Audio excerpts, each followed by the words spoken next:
What if I told you the world is not won by the most gifted, but by the one who simply refuses to stop? Look around you. You will see people with natural ability, quick learners, fast starters, impressive in the beginning. They shine early, and everyone expects them to dominate life. But time passes, and many of them disappear, not because they lost their talent, because they lost their persistence. Talent gives you a head start, endurance gives you the finish line. The first day is easy, the first week is exciting, the first month feels powerful. But what about the 90th day when nobody is clapping? What about the 200th day when results are still invisible? What about the moment when effort feels heavy and motivation goes silent? That is where winners are decided. Anyone can work hard when they feel inspired. Very few can continue when they feel ordinary. And life is mostly ordinary days and quiet mornings, slow progress, and effort that nobody notices.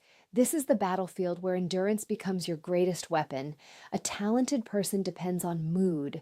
An enduring person depends on commitment. Mood changes with sleep, weather, opinions, and comfort. Commitment does not negotiate. Commitment shows up tired. Commitment shows up bored. Commitment shows up when nobody cares. Imagine two individuals starting at the same point. One has natural skill but stops whenever things become uncomfortable. The other struggles at first, makes mistakes, learns slowly but refuses to quit. Week after week, the second person improves by a small amount, barely visible. Yet those tiny improvements accumulate like drops filling a container. Months later, the container overflows. Here is the truth people rarely accept. Success is not a dramatic leap. It is accumulated endurance.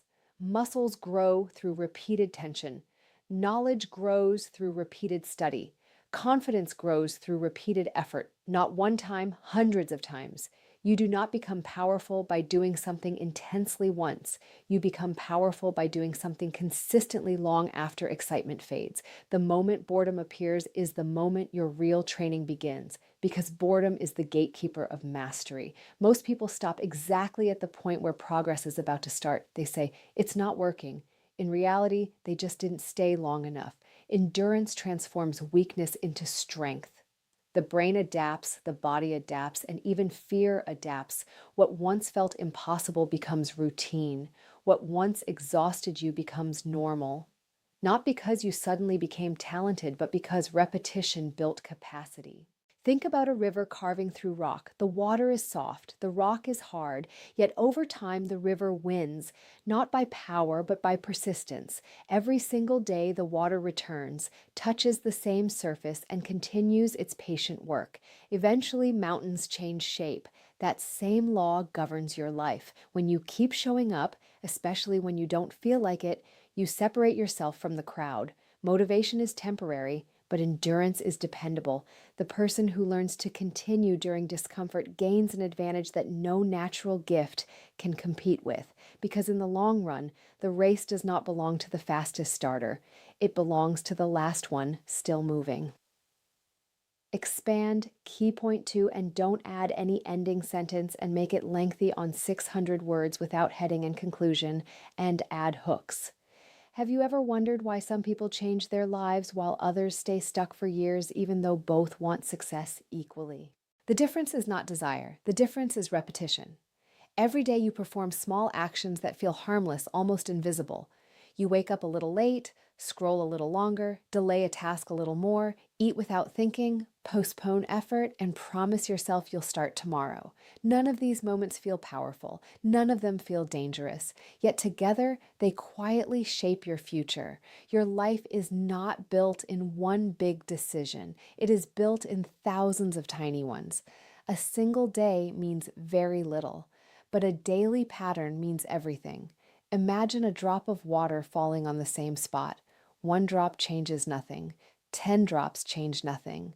But thousands of drops begin to mark the surface. Over time, even stone gives way, not because the water is strong, because the water is consistent. Your habits work the same way. What you repeat trains your brain. The brain is always learning, always adapting, always asking, what does this person do regularly? Then it turns that behavior into automatic action. Soon you no longer choose it, you become it. If you repeat delay, you become a procrastinator. If you repeat discipline, you become reliable. If you repeat effort, you become capable. The scary part is this: habits do not ask permission, they form quietly. You don't wake up one day and suddenly become confident. Confidence is the memory of kept promises to yourself. Every time you say, I will do this, and you actually do it, your mind records evidence. Evidence builds belief. Belief builds identity. But the opposite is also true. Each broken promise weakens self-trust. Every I'll start tomorrow trains your mind to doubt you. Eventually, your brain stops taking your goals seriously because your actions never support your words. People wait for a dramatic moment of change, a burst of motivation, a perfect opportunity, a powerful speech, a sudden realization. But transformation rarely arrives as an event. It arrives as a routine. The person who reads 10 pages daily becomes knowledgeable. The person who moves daily becomes energetic. The person who practices daily becomes skilled. No applause, no spotlight, just quiet repetition. Habits remove the need for constant willpower. When something becomes routine, it costs less mental energy. You no longer argue with yourself. You no longer debate whether to act. You simply act. That is real strength. Not forcing yourself occasionally, but guiding yourself automatically. Your morning matters more than your intention. Your schedule matters more than your motivation. Your system matters more than your excitement, because motivation comes and goes. Habits stay. Think about brushing your teeth. You do not negotiate it each day. You do not wait to feel inspired. You do it because it is programmed into your life. Imagine applying that same automatic behavior to learning, exercising, practicing, building, and improving. Small actions feel slow, but small actions repeated are unstoppable. Every day you are casting votes for the person you are becoming, not the person you wish to be, not the person you imagine being, the person your behavior proves you are. You cannot perform negative routines and expect a positive life. You cannot repeat weak actions and expect strong results. Your future is simply your habits extended over time. What you do daily is shaping your confidence, your energy, your focus, your reputation, and your opportunities right now, whether you notice it or not. Expand key point 3 and don't add any ending sentence and make it lengthy on 600 words without heading and conclusion, and add hooks. Right now, at this very moment, a voice is speaking inside your head. You heard it this morning. You heard it yesterday. You will hear it tomorrow. Sometimes it encourages you. Sometimes it doubts you. Sometimes it distracts you. And most of the time, you never question it. You simply follow it. But here is a powerful realization. Your life does not move in the direction of your goals. It moves in the direction of your dominant thoughts. Before every action, there is a thought. Before every success, there was a decision. Before every decision, there was an internal conversation. That conversation is shaping your reality more than circumstances ever could. If your mind constantly says, I'm tired, your body obeys. If your mind says, I'll do it later, action disappears. If your mind says, I can't, effort stops immediately. The outside world rarely stops people. Their inner world does. Your brain is like a commander giving orders. Your behavior is the army following commands. When the commander is confused, negative, or distracted, the army becomes weak. When the commander is clear and focused, the army becomes disciplined. The problem is not that people lack intelligence. The problem is that their attention is scattered. They begin one task, then their phone lights up. They try to read, then a notification appears. They start working, then curiosity pulls them somewhere else. Every interruption trains the brain to abandon effort quickly. Focus is not natural anymore. It is trained. Every time you resist distraction, your concentration strengthens. Every time you surrender to distraction, your concentration weakens. Over weeks and months, this creates two very different lives, one directed and one drifting. Your thoughts also carry emotion. A single negative thought can multiply into 10 more. This is difficult becomes, I'm not good at this. Then becomes, maybe I should quit. Nothing in reality changed. Only interpretation changed. The mind believes what it hears repeatedly, especially from you. If you constantly replay fear, your brain treats fear as truth. If you constantly rehearse confidence, your brain accepts capability as normal. This is why two people can face the same challenge and respond completely differently. One sees possibility, the other sees defeat. The situation is identical, the mindset is not. You are always practicing something mentally. Either you are practicing focus or practicing distraction, either practicing courage or practicing avoidance. Even worry is a form of mental rehearsal, but it rehearses failure. When you deliberately guide your thinking, you begin to guide your behavior. You pause before reacting. You choose your response instead of obeying impulse. You stop feeding every negative idea and start questioning it. You replace, I can't handle this with, I can learn this. Not as empty words, but as mental direction. Clarity grows when attention stays in one place long enough. Deep work, learning, creativity, and confidence all require uninterrupted thinking. Without it, effort stays shallow. Most people try to change their results first, but results come from actions, and actions come from thoughts. Control the source, and the outcome follows naturally. Guarding your mind is not about ignoring reality. It is about choosing which thoughts deserve authority. Not every thought is wisdom. Some thoughts are habits, some are fears, and some are simply noise. When you observe them instead of obeying them, you gain power. Because the person who masters their attention masters their direction. Expand key point 4 and don't add any ending sentence, and make it lengthy on 600 words without heading and conclusion, and add hooks. Why do some people walk into a room alert, clear, and alive while others feel drained before the day even begins? They have the same 24 hours. They breathe the same air, yet their energy feels completely different. Energy is not luck. It is a consequence. Many people think energy appears when they feel motivated, excited, or inspired, but that is only a temporary surge. Real energy is not an emotion. It is a condition you build through daily choices. Every action you take either gives you energy or takes it away. When you sleep late and wake up suddenly, your mind starts in confusion. When your first action is checking a screen, your attention scatters immediately.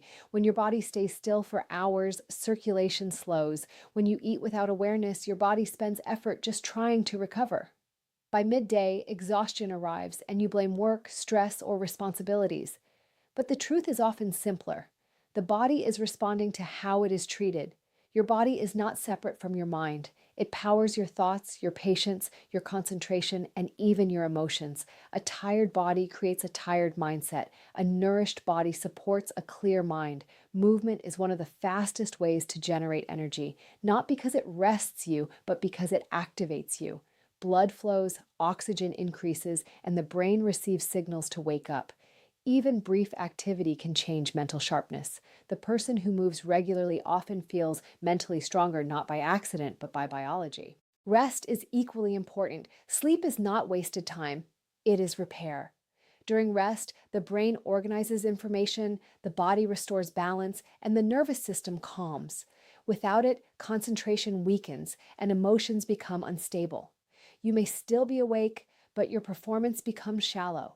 Food also shapes energy more than people realize. Quick comfort choices may feel satisfying for minutes, yet they often lead to sluggishness afterward. Steady nourishment supports steady performance. The body responds to consistency the same way muscles respond to training, predictably.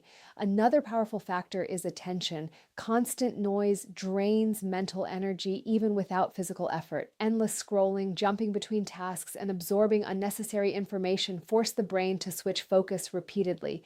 Each switch costs energy. By evening, fatigue appears even if little meaningful work was done. Silence restores, single tasking restores, presence restores. Energy also grows from purpose. When actions feel meaningful, effort feels lighter. When actions feel forced, even simple tasks feel heavy. The mind influences the body's willingness to exert effort. A clear goal reduces resistance. People often wait until they feel energetic to start acting. In reality, action often creates energy. Beginning a task can awaken focus that waiting never produces. Momentum awakens alertness. Delay deepens tiredness. Small routines compound. Drinking water regularly supports alertness. Standing instead of sitting occasionally refreshes attention. Stepping outside changes mental clarity. Short breaks prevent deeper fatigue later. Energy is not a mysterious trait some people possess and others lack. It is the visible result of repeated behaviors aligning with the body's design. When you treat your body as a tool to maintain rather than a machine to ignore, your capacity increases. When your daily patterns support alertness, your thinking sharpens and patience lengthens.